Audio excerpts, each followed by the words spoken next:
말씀으로 깨닫게 하는 시간 되기를 원하며 모든 말씀 거룩하신 예수님의 이름으로 기도하옵나이다. 아멘. 오늘 함께 은혜 받으실 말씀은 사무엘상 14장입니다. 사무엘상 13장입니다. 13장 8절부터 15절까지입니다. 구약성경 426페이지입니다. 사사기 다음 여호수아 사사기 다음 사무엘상입니다. 13장 8절부터 15절입니다.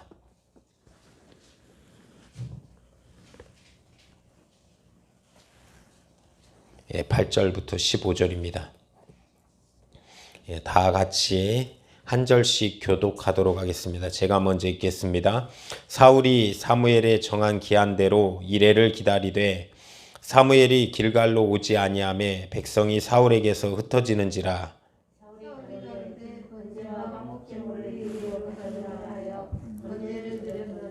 번제 드리기를 필하자 사무엘이 온지라. 사울이 나가 맞으며 문안하매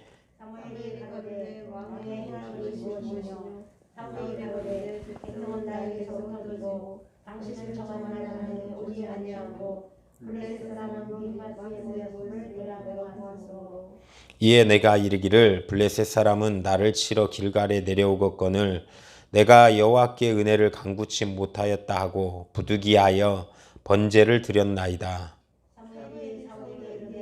왕이 망령되이 행하였도다. 왕이 하나님 여호와께서 왕에게 명하신 명령을 지키지 아니하였도다. 그리하였더면 여호와께서 이스라엘 위에 왕의 나라를 영영히 세우셨을 것이다.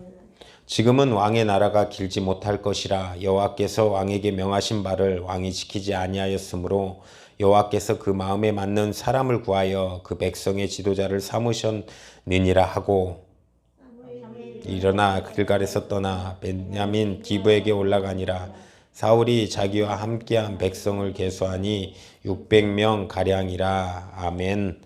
오늘 본문의 말씀은 우리가 굉장히 잘 알고 있는 말씀입니다. 우리 사울이 처음으로 왕이 되어서 전쟁 암논을 이기고 또한 오늘 블레셋과 전쟁하는 가운데 원래는 하나님께 예배하고 하나님께 제사하고 출발해야 되는 그런 형식에서 이제 사무엘이 도착도 하지 않았는데 본인이 이제 제사 드리는 그런 누가 있었고 또한 그것이 어떠한 결과로 이어지는지 오늘 본문을 통해서 잘 살펴보고 알아보고자 합니다. 사실 역사는 우리 반복이 됩니다. 이 인간 역사들은 실제로 우리 한국의 역사라든지 어떤 세계의 역사들은 계속해서 반복적으로 이어지는 역사로 나타납니다. 그래서 우리가 이 역사를 알고 하나님의 뜻을 아는 것은 굉장히 중요한 일입니다. 그렇기 때문에 우리가 이 모든 것을 잘 보고 알아 또한 신앙생활을 잘하는 우리 성도님들 되시기를 간절히 축원합니다. 오늘 본문을 보니까 사울의 시련이 나타납니다. 이제 그것은 블레셋과의 전쟁입니다. 이스라엘 주변에는 항상 암논, 모압 그리고 블레셋이 이렇게 가장 나쁜 적으로 있었습니다.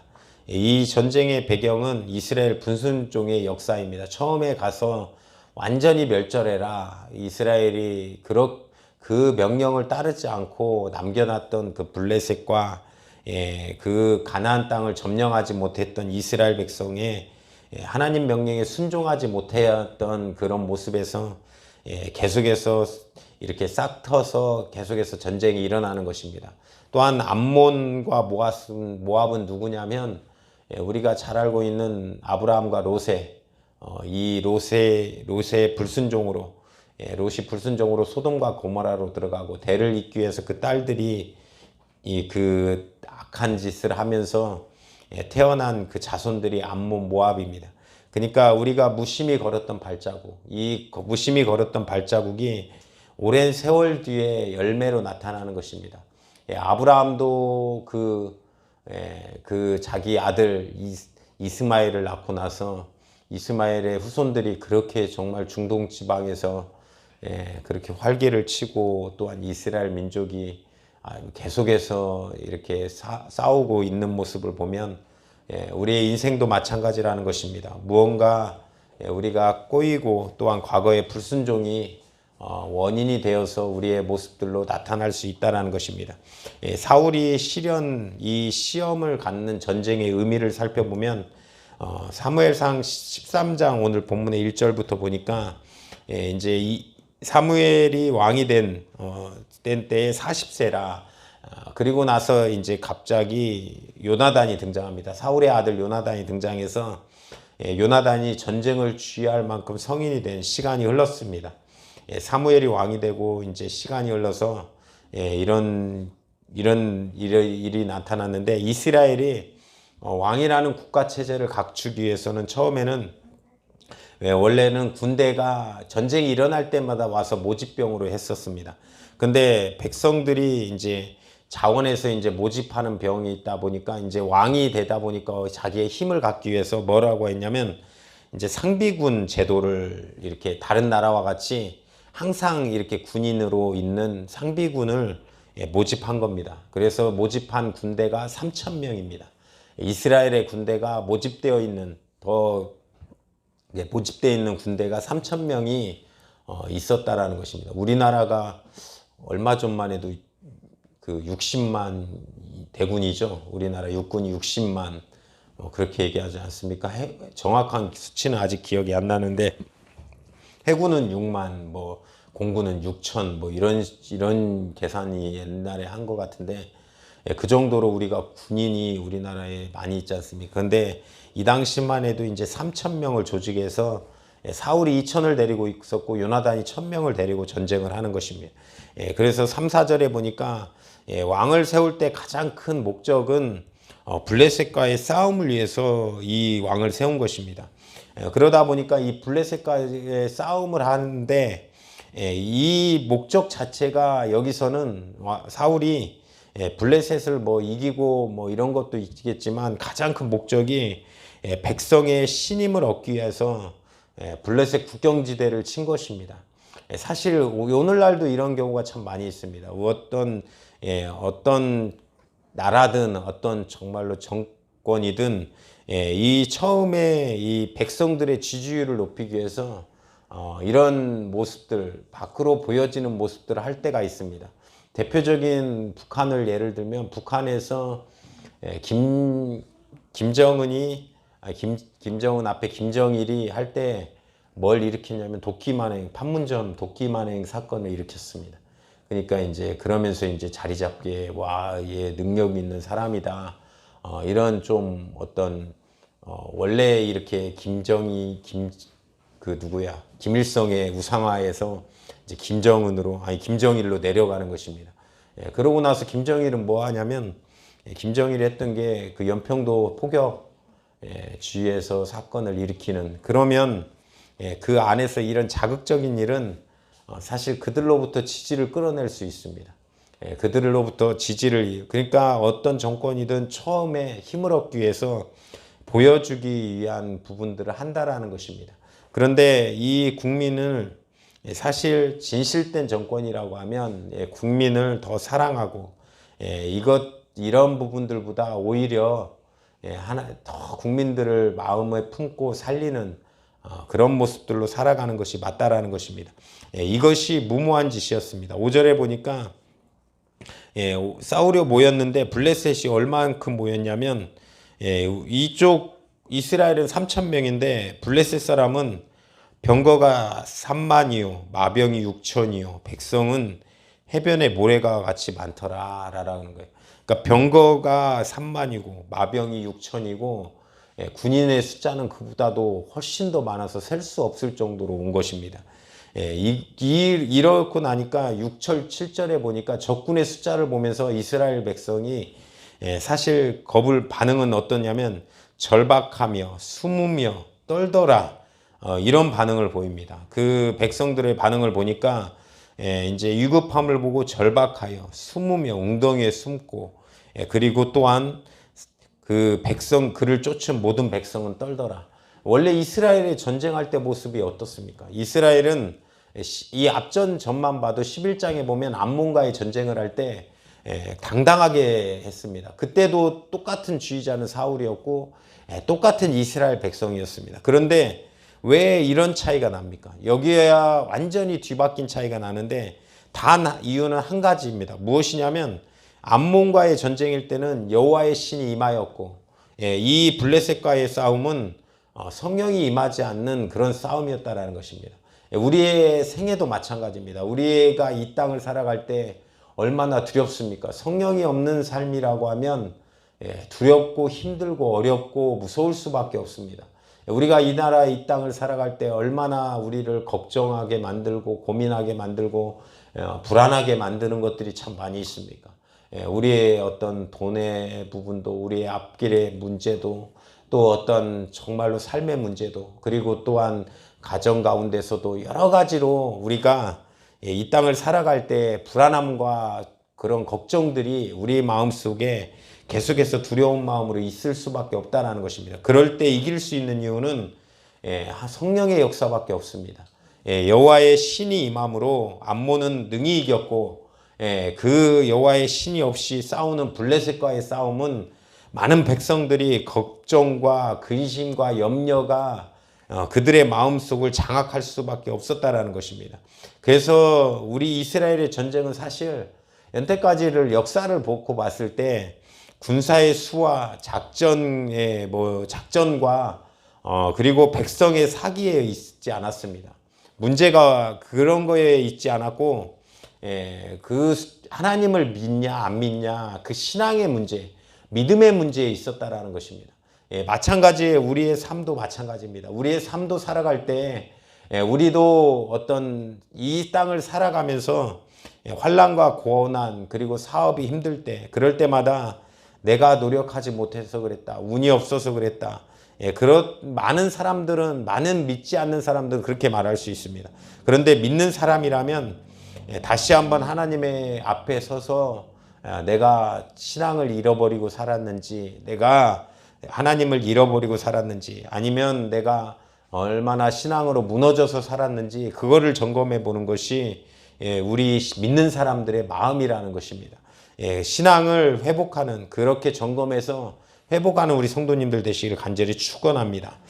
똑같은 백성과 똑같은 리더십인데 극렬한 차이가 나타나는 것이 오늘 본문입니다.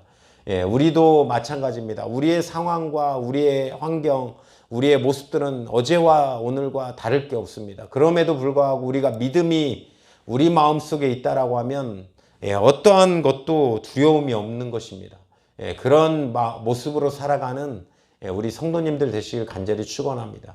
사실 저는 좀 이렇게 가진 건 없지만 참 두려움은 없습니다. 죽음에 대한 두려움도 없고, 요즘은 이제 죽으면 죽으리라, 이런 정말 하나님의 나라를 위해서 그런 삶을 살아가리라, 이런 두려움도 없고, 사실 개척교회에서 많은 사람들이 저보다 더 걱정해 줍니다. 개척교회를 시작했는데 코로나가 터져서 어떠냐, 힘드냐, 어렵냐. 그래서 별 생각 없이 사는데요.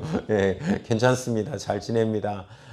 이런 어떤 것에 좌우되지 않는 그런 모습. 어제도 이제 이 신학 교수님 수업을 받고 있는데, 교수님이 이제 줌으로 가르쳐 주세요. 그래서 코로나 때문에 어떠냐, 목회가. 그래서 서울은 코로나가 어떠냐, 대전은 이제 많이 없어졌다, 서울은 여전합니다, 서울은 계속 발생합니다. 전철이 있고 또 회사가 많이 모여 있고 사람이 워낙 모인 곳이기 때문에 서울과 경기는 계속 끊임없이 발생합니다 라고 말씀드렸는데, 아무튼 그러면서 이제 많이 걱정해 주시고 기도해 주시는데, 그런 걱정과 근심이 없는 모습은 우리가 그냥 무대포적인 것이 아니라 우리를 이끌고 가신 하나님에 대한 믿음에 대한 신뢰인 것입니다. 그런 신뢰로 말미암아 우리가 그 평안한 마음으로 살아가는 우리 성도님들 되시기를 간절히 축원합니다. 그래서 신명기 8장 3절은 사람이 떡으로만 사는 것이 아니요 여호와의 입으로 나오는 모든 말씀으로 사는 줄을 아노라 라고 말합니다. 사실 이건 마태복음 4장 4절에 예수님께서 하셨던 말씀입니다. 사람이 떡으로만 살 것이 아니요 하나님의 말씀으로 살아야 된다라는 것입니다. 이 말씀은 실제로 예수님이 신명기 8장 3절을 인용했는데, 이스라엘 백성들이 광야 40년을 살면서 그들의 삶의 고백을 이 신명기 8장 3절에 한 것입니다.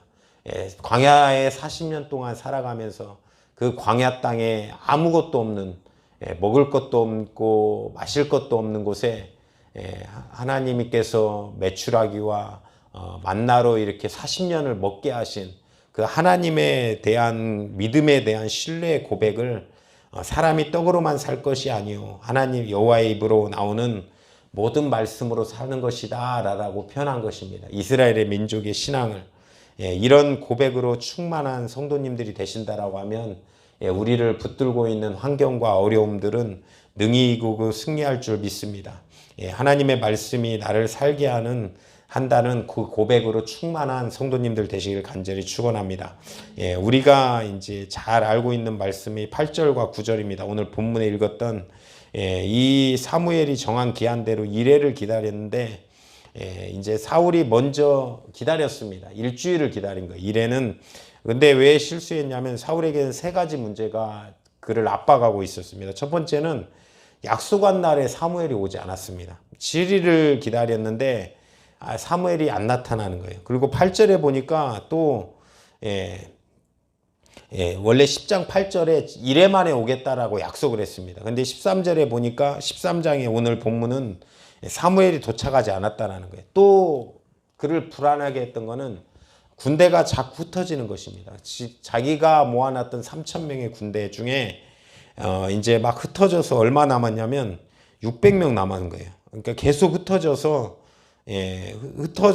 흩어지고 가니까 불안한 것입니다. 또 무서웠던 거는 하나님이 남아있는 백성들도 떠나는 거.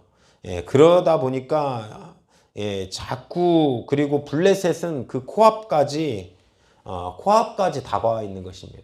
이럴 때 이런 어려움과 아픔이 있을수록 더 큰 시야로 통찰력으로 또한 멀리 보고 생각하는 판단이 우리에게 필요합니다. 하나님은 실제로 이 군대가 흩어지고 백성들이 흩어질 때 우리의 인간의 결핍을 통해서 하나님을 경험하게 하실 때가 있습니다. 이보다 더 큰 역사 가운데 기드온은 300명으로도 이겼지 않습니까? 그런 모습을 봐야 되는데 이제 앞두고 있는 자꾸 처음부터 성령으로 출발하지 않고 믿음으로 출발하지 않으니까 적군이 크게 보이는 것입니다. 자기 앞에 있는 그런 어려움들이 엄청나게 크게 보이고 무섭게 보이는 것입니다. 히브리서 12장 2절에는 그럴 때 우리에게 뭐라고 얘기하냐면 믿음의 주요 온전하게 하시는 이인 예수를 바라보자. 그는 그 앞에 있는 기쁨을 위하여 십자가를 참으사 부끄러움을 개의치 아니하시더니 하나님 우편에 앉아 계시느니라. 우리가 시야가 멀리 보고 그런 옳은 판단을 해야 되는 모습이 있다라는 것입니다. 사실 우리가 우리나라 속담에 그런 속담이 있습니다. 호랑이에게 잡혀가도 물려가도 정신만 바짝 차리면 산다. 근데 실제로 호랑이한테 물려가면 죽습니다. 모르겠어요. 호랑이 우리가 말로만 동물원에 가봤더니 호랑이가 그냥 손바닥이 우리 얼굴만 합니다. 머리만 합니다. 그냥 산에서 만나면 끝장이. 걔네들 얼마나 빠르고 막 그런지. 근데 어찌됐든 우리가 어떤 시야를 가지고 먼 시야를 가지고 통찰력을 가지고 보고 판단하는 것은 굉장히 중요합니다. 우리의 실제 생활에서 어떤 생활에서 제가 이제 많은 교류는 하지 않지만 목사님들 어제도 이제 동기 목사님이 찾아와서 한 3시간을 얘기하는데 참 통찰력이 있어요. 이런 파악 능력이나 그래서 앉아서 야 너는 앉아서 이제 천리를 본다. 저보다 제 동생하고 동갑이라 이제 이렇게 동생 같이 이렇게 또 지내는 그런 목사님인데 굉장한 통찰력으로 이렇게 멀리 보고 많은 것을 캐치할 수 있는 능력을 가진 그런 지혜가 있습니다. 그런 사람들은 우리가 어떤 판단을 할 때 어떤 실수하지 않는다는 것입니다. 특히 믿음의 주요 온전케 하시는 예수님을 바라봐라. 그것을 바라보고 살아가야 된다는 것입니다. 급한 나머지 이제 내가 먼저 예배에 그냥 제사를 드리는 것입니다. 집례를 하는 것입니다. 이거는 사울이 자기 위치를 벗어난 것입니다. 사무엘이 늦게 와서 왜 그것이 그렇게 잘못이냐라고 할 수 있습니다. 사무엘이 오지 않아서 드린 것이지 않냐. 그런데 그리고 실제로 사울은 처음에 사무엘이 왔을 때 너무나도 반가워했습니다. 여기 본문에 보면 10절에 무난함에 이거는 축복함에, 그러니까 굉장히 반갑게 맞이한 것입니다. 사무엘이 오니까. 근데 이제 사무엘이 10절에 뭐라고 하냐면 왕이 행한 것이 무엇이냐 하면서 경노하는 것입니다. 경노하고 사울이 불안한 과정에서 사실 이거는 사울이 무엇을 잘못했냐면 조급하고 불안해서 이걸 행한 것이 아니라 실제로 그가 많이 교만이 뿌리가 되었다는 것입니다. 그래서 자기가 할 수 있는, 자기가 해버리면 할 수 있는 거, 자기가 할 수 있다라는 그 교만이 이게 하루아침에 나온 것이 아닙니다. 사실 이렇게 하고도 뒤에 보면 사울이 회개할 기회나 어떻게 돌아올 기회, 뉘우칠 기회가 충분히 있었다라고 저는 생각합니다. 근데 뒤에도 뭐라고 하냐면 이제 하나님의 말씀을 계속해서 자기 생각으로 어깁니다. 약탈하고 전쟁에서 하고 하나님께서 다 죽여라 했는데 자기가 마음에 드는 거 어떤 짐승이라든지 물질은 또 남겨놔요. 그러니까 이것은 자꾸 하나님의 말씀과 하나님의 명령을 이미 자기 생각대로 계속해서 바꾸는 그런 교만이 있었다라는 것입니다. 그것을 위급할 때일수록 하나님께 시선을 고정해야 되는데 자꾸 자기가 교만해져서 마음이 높아져서 교만이 뿌리가 되어서 자기 생각으로 해나가는 거예요. 이 처음부터 출발이 잘못돼서 성령의 사람이면 성령의 감동을 기다립니다. 기도로 하나님의 말씀이 맞는지, 하나님의 뜻이 맞는지, 하나님의 그것이 맞는지. 그런데 그것이 없다 보니까 자꾸 자기 생각이 더 앞서가는 거예요. 자기 뜻이 더 앞서가는 것입니다. 자기 어떤 고집과 자기 생각이 맞다라고 해서 주장하고 더 안 좋은 쪽으로 가는 거예요. 더 안 좋은 쪽으로 행하고 나중에 사울이 뭐 산당도 짓고 뭐 자기 아무리 해봤지만 그것이 다 자기 뜻에서 겸손하지 못한 자기 생각에서 교만이 뿌리가 되어서 그렇게 했다라는 것입니다. 그 결과 사무엘이 13절에 여호와께서 왕에게 내리신 명령을 지키지 아니하였다. 그래서 전쟁이 하나님과의 신앙인 부분에서 안 된 부분이 계속 맞춰지면서 왕의 나라가 길지 못할 것이다. 사울의 왕이 시작하자마자 끝나는 선포가 이루어지는 것입니다. 이제 그래서 13절에 마음에 맞는 사람을 세워서 하나님의 뜻대로 이끌어가겠다. 그래서 세워진 것이 다윗입니다. 다윗은 하나님이 구하는 왕이었고 사울은 사람이 구하는 왕이었습니다. 하나님이 세우신 왕으로 끌어가겠다.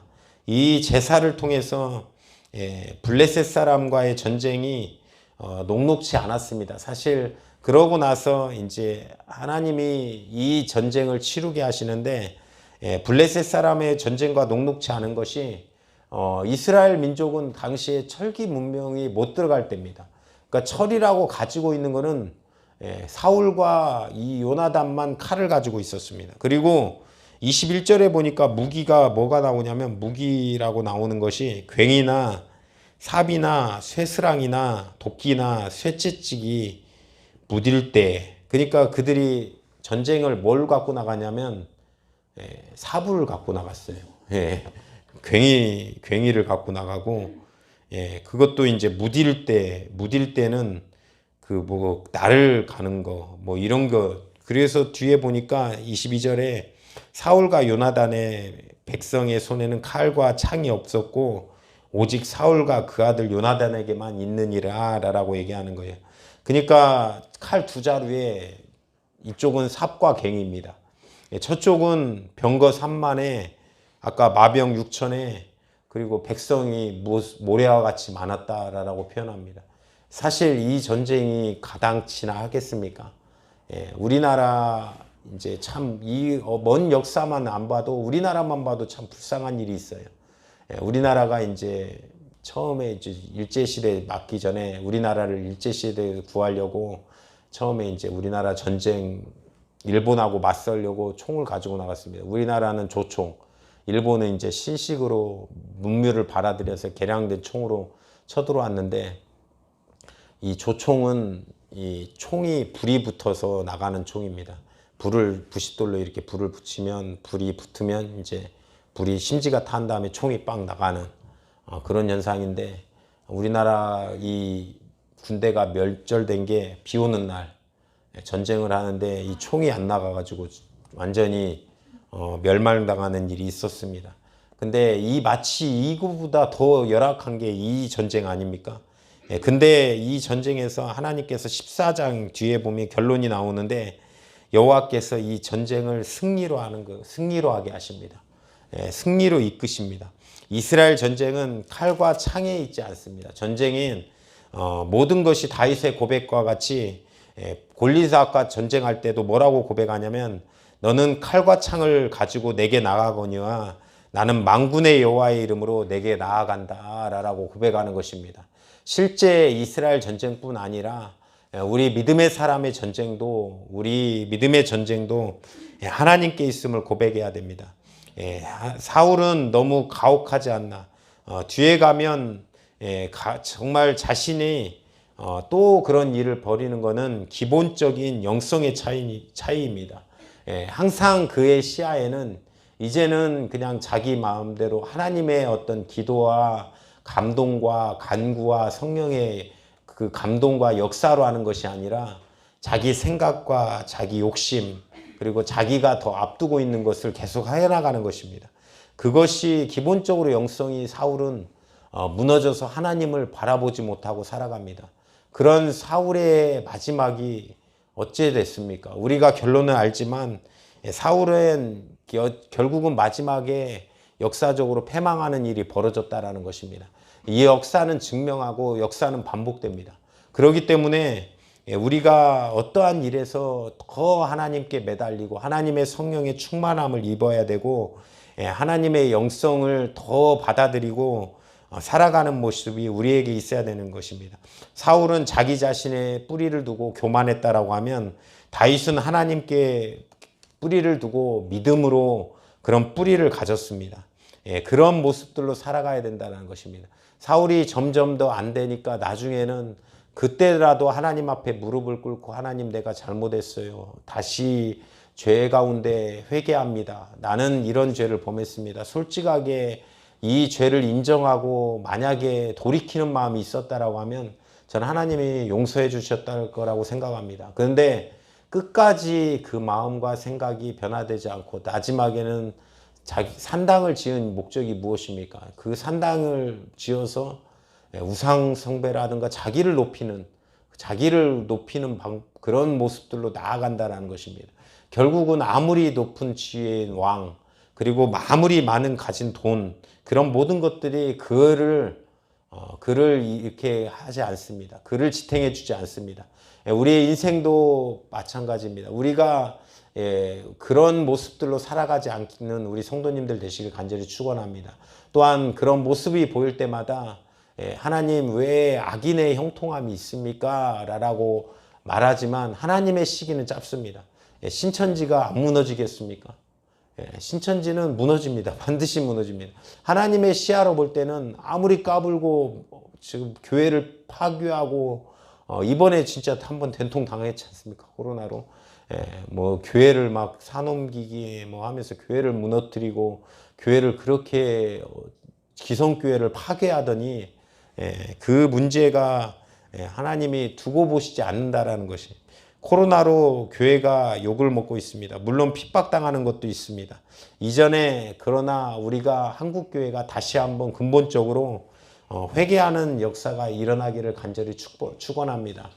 큰 교회든 작은 교회든 어떤 교회든 우리가 다시 한번 하나님에게 붙들려, 우리의 모든 성도님들 마찬가지고 우리 가정도 마찬가지고 다시 한번 하나님으로 말미암아 믿음으로 붙들어서 이 역사 속에서 교회가 내가 어떤 책임을 다하고 책무를 다하며 살아가야 되는지, 감당해야 되는지 다시 한번 치열한 고민으로 맞이하는 우리 성도님들 되시길 간절히 축원합니다. 그런 믿음으로 말미암아 또한 정말로 다시 한번 하나님께 붙들려 승리함으로 다시 한번 나를 돌아보며 또한 이 사회를 돌아보는 우리 성도님들이 되어서 또한 그 믿음으로 살아갈 수 있는 축복의 역사가 넘치기를 간절히 축원드립니다. 이 시간 합심으로 기도하실 때 하나님 오늘도 불러주셔서 예배하게 하신 주님 감사합니다. 하나님 사울은 자기 자신을 의지하였고 교만하였습니다. 그러나 다윗은 하나님께 믿음의 뿌리를 가지고 하나님 우리가 그런 모습이 되게 하옵소서. 전쟁도 하나님께 있음을 고백합니다. 너는 칼과 창을 가지고 내게 나아거니와 나는 만군의 여호와의 이름으로 내게 나아간다라고 고백했던 그 다윗의 믿음의 역사가 가지고 나타나게 하옵소서. 주여 삼창에 치고 기도하겠습니다. 주여 주여 주여 생명 되신 주님 오늘도 하나님께 하나님 아버지 붙들려 주님의